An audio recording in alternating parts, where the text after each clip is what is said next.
이번 영상에서는 제가 정말 오랜만에 책 추천을 한번 해보려고 하는데요.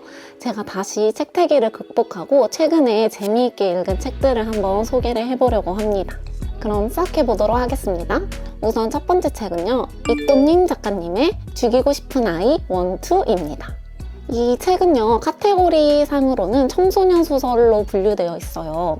제가 이 책에 관심을 가지게 된 계기가 이 책이 되게 오랫동안 그리고 지금까지도 밀리의 서재에서 굉장히 상위권에 랭크되어 있고 항상 추천 도서로 떠 있는 책이에요. 그래서 저도 심심할 때 그냥 한번 읽어나 볼까 하고 쓱 한번 클릭해봤다가 너무 재밌어서 그 자리에서 순식간에 다 읽어버린 그런 책입니다.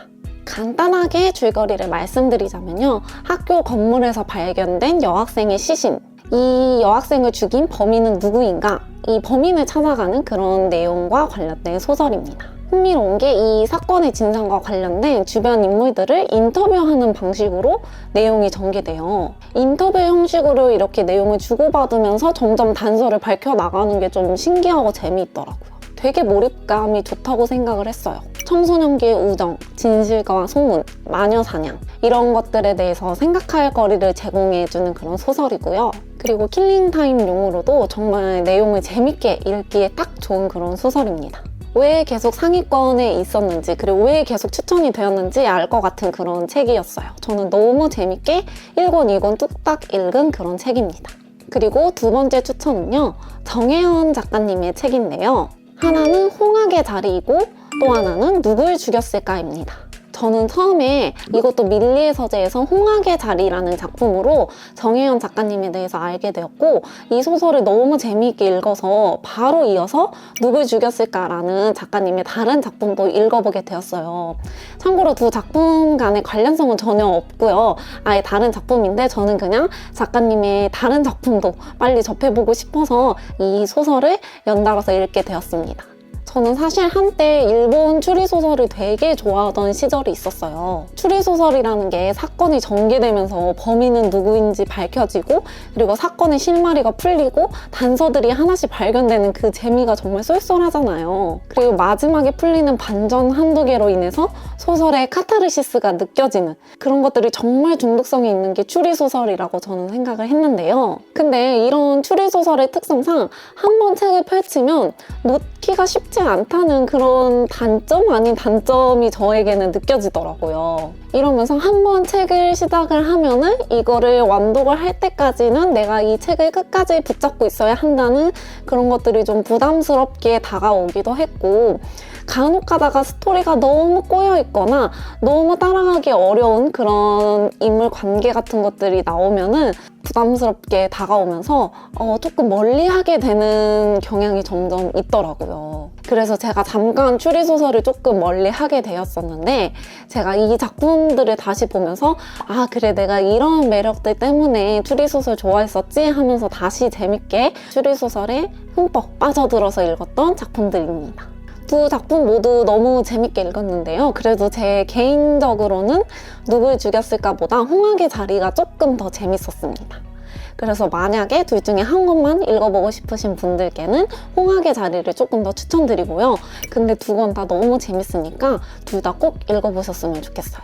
그 다음에 세 번째 책은요, 조수용 작가님의 일의 감각이라는 책입니다. 이 작가님에 대해서 먼저 이야기를 좀 해야 될 것 같아요. 이 작가님이 진짜 대단하신 분이더라고요. 여러분, 네이버 사옥이 되게 유명하잖아요. 네이버 그린팩토리라고 하는 이 사옥의 건축을 총괄하신 분이면서 감각적인 사람들은 다 안다는 매거진 B 잡지 있잖아요. 그 잡지를 창간하신 분도 이분이시고, 그 밖에 유명한 식당이나 호텔 이런 것들을 다 디자인하고 런칭하고 개업하신 그런 유명한 디자이너이자 총괄 디렉터이신 분이 바로 이 조수용 작가님이신데요. 저는 제가 평소에 알고 있었던 그런 감각적인 디자인들이 다 이분의 손을 거쳐서 나왔다는 게 진짜 너무 신기하더라고요. 이런 어마어마한 사람이 이야기하는 일의 감각이라니, 이건 완전 인사이트가 풍부할 것 같은 그런 느낌이 뿜뿜이지 않나요? 실제로도 제가 읽으면서 진짜 많은 인사이트를 느꼈던 그런 책입니다. 이 책의 구절 중에서요, 마음이 열린 사람에게 일은 더 이상 재밌는 일, 힘든 일로 구분되지 않습니다. 내가 해야 할 모든 일이 좋아하는 것을 찾을 기회가 됩니다. 좋아하는 걸 찾아서 그 분야를 직업으로 삼는다면 더할 나위 없겠지만 사실 그런 경우가 흔한 건 아닙니다. 결국 내가 해야 할 일이 정해지면 거기서 의미를 발견하기 위해 그 주변을 계속 맴돌며 좋아하려고 노력해야 합니다. 어떤 것이든 좋아해 보려고 노력하는 마음이 감각의 시작입니다. 라는 구절이 있습니다. 생각해보면 저라는 사람은 뭔가 주어진 일이라고 하면 저는 불평불만만 해봤지 어떤 일을 정말 진심으로 좋아해보고 즐기려고 노력을 해본 적은 없는 것 같은 거예요. 근데 진짜 일을 잘하는 사람이란 일에 대한 감각을 가진 사람은 일에서 의미를 찾고 재미를 찾을 수 있는 사람이라는 거를 이 대목을 읽고 좀 느꼈어요. 역시 제가 사회초년생인 것도 있지만 아직까지 일에 대한 감각은 진짜 영에 수렴하는구나. 나는 아직 갈 길이 한참 멀었구나 라는 생각을 하게 되었습니다. 또 어떤 말이 있냐면요.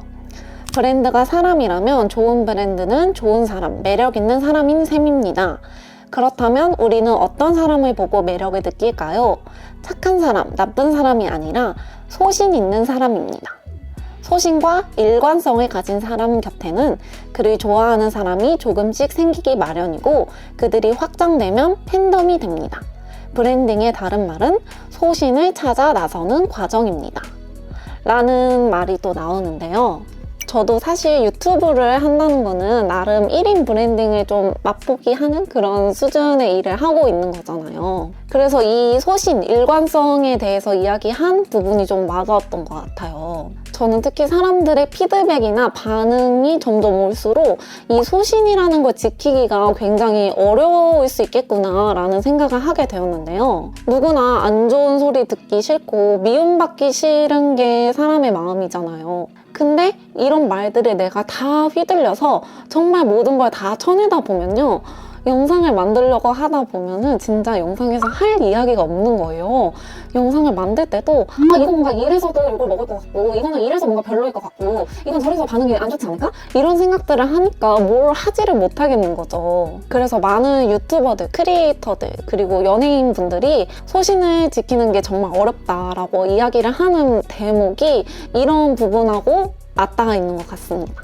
근데 사실 생각해보면 저라는 사람이 그렇게 거르든 안 거르든 할 수 있는 거는 비슷할 수밖에 없다고 생각을 하거든요.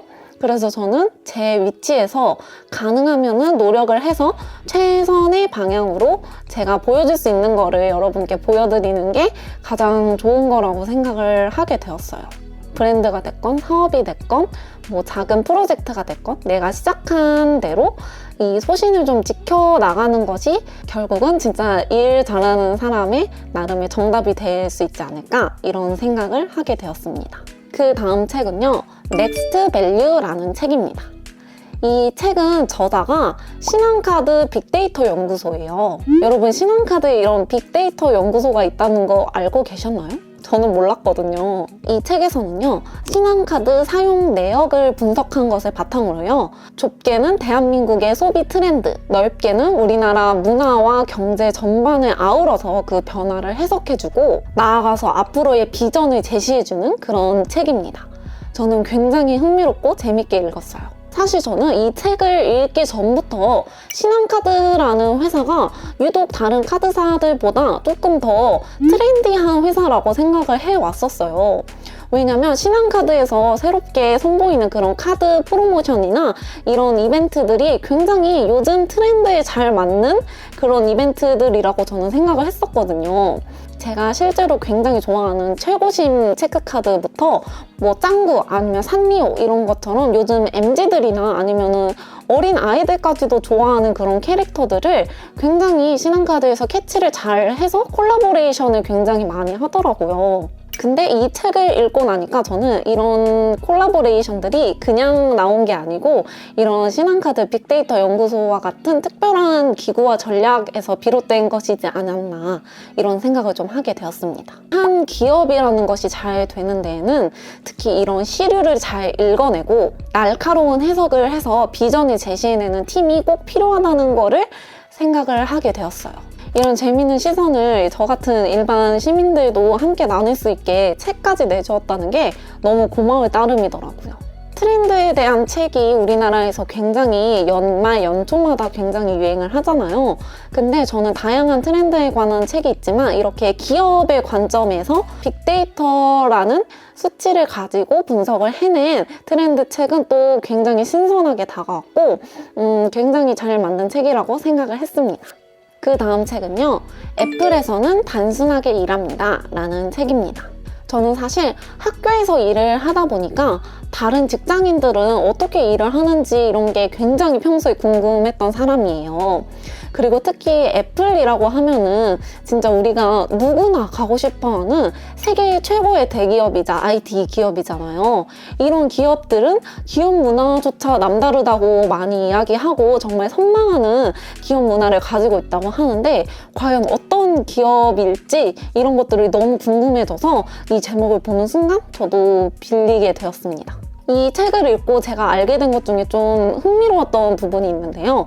보통 일반적인 기업에서는요, 디자인이라고 하는 것이 이런 기술에 종속되는 그런 신제품 개발 구조를 가지고 있어요. 이게 무슨 뜻이냐면요. 기술을 담당하는 엔지니어링 팀이 있겠죠. 근데 이 엔지니어링 팀이 신제품에서 구현하고 싶은 새로운 기술이 있겠죠. 엔지니어링 팀에서 이 기술과 기능을 총괄을 하게 되면은 이 기술에 맞는 디자인과 부품을 제품 설계팀과 디자인팀에서 백업을 해주는 방식으로 신제품 개발이 이루어진다는 뜻이에요. 여기까지는 사실 IT 이런 거 잘 모르는 저도 뭔가 납득을 할 수 있는 그런 구조인데 애플에서는 좀 다르다고 해요. 애플에서는 반대로 제품 설계팀이 디자인팀의 요구를 기술적으로 구현해낼 수 있는 방법을 고안을 한다고 합니다. 그러니까 이 디자인팀에서 이번 신제품의 디자인을 이렇게 하고 싶은데 이렇게 디자인을 하기 위해서는 주요 부품의 배치나 설계를 어떻게 해야 될지를 그 다음에 맞춰간다는 뜻이죠. 저는 IT 기업에서 이렇게 혁신적인 구조를 신제품 개발하는 과정에 접목시켰다는 게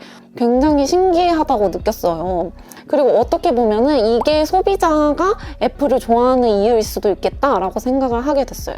우리가 사실 신제품을 볼 때 가장 주목받는 게 그 신제품의 기술이나 기능일 수도 있지만 디자인이라고 저는 개인적으로 생각을 하거든요. 근데 이 부분을 애플이 진짜 잘 캐치를 해서 새로운 디자인이라는 것이 소비자에게 어떤 의미를 가지는지 이거를 진짜 잘 관통을 한 게 아닌가 이런 생각을 하게 되었습니다.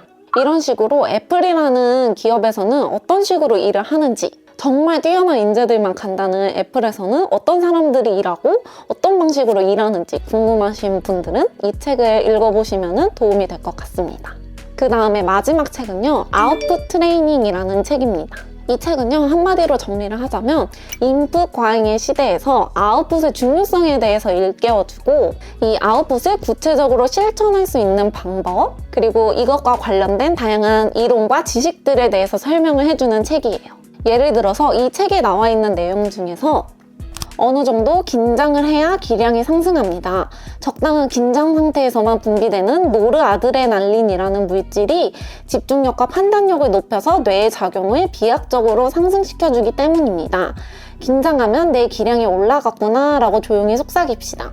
그러면 적당한 긴장 속에서 높은 기량을 발휘하며 당당히 프레젠테이션을 할 수 있을 것입니다.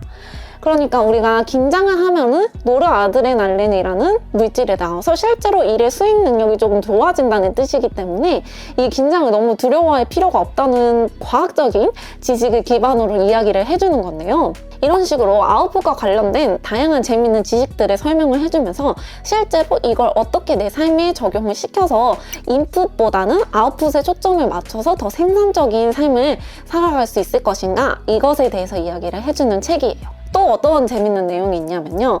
최근 뇌과학 연구에서 멍하니 있는 것의 중요성이 증명되었습니다. 특히 아무런 작업도 하지 않고 멍하니 있는 상태, 넋놓고 있는 상태일 때 뇌 내에서는 디폴트 모드 네트워크가 활발하게 가동됩니다.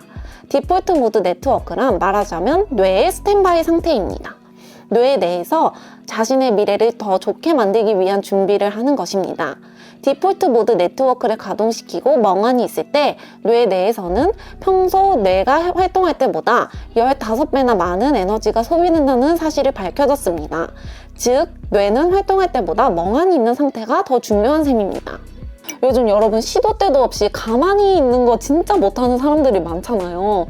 저도 그 중에 하나인데 하다못해 쇼츠라도 보게 되는 게 요즘 일상인데, 이 책에 나온 내용에 따르면은 멍하니 있는 것이 15배는 뇌의 가동 능력을 높여준다는 사실, 이런 것들을 조금이라도 인지를 하게 되면은 진짜 실제로 좀 도움이 되는 것 같아요.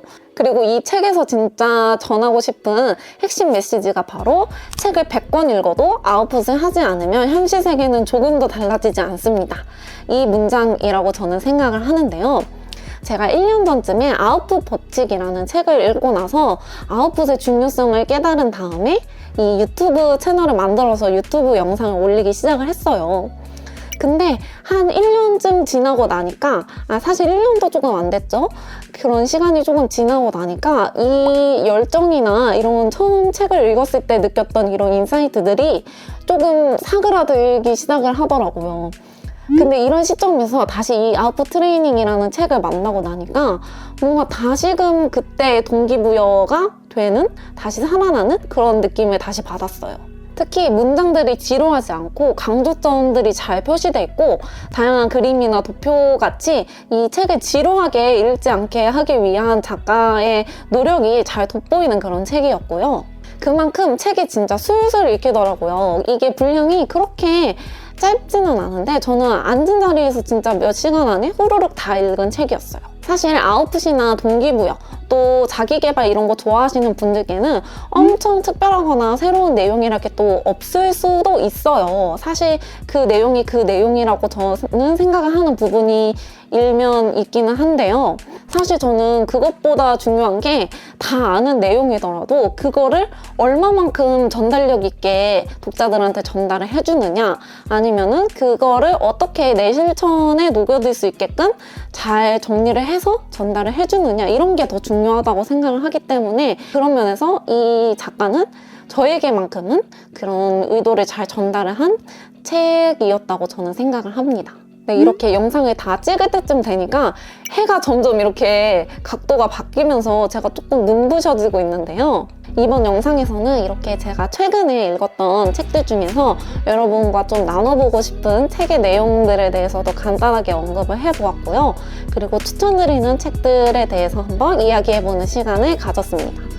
이 밖에도 실시간으로 제가 책을 몇 권을 막 병렬 독서를 하면서 재밌는 책들을 막 읽어내고 있는데요.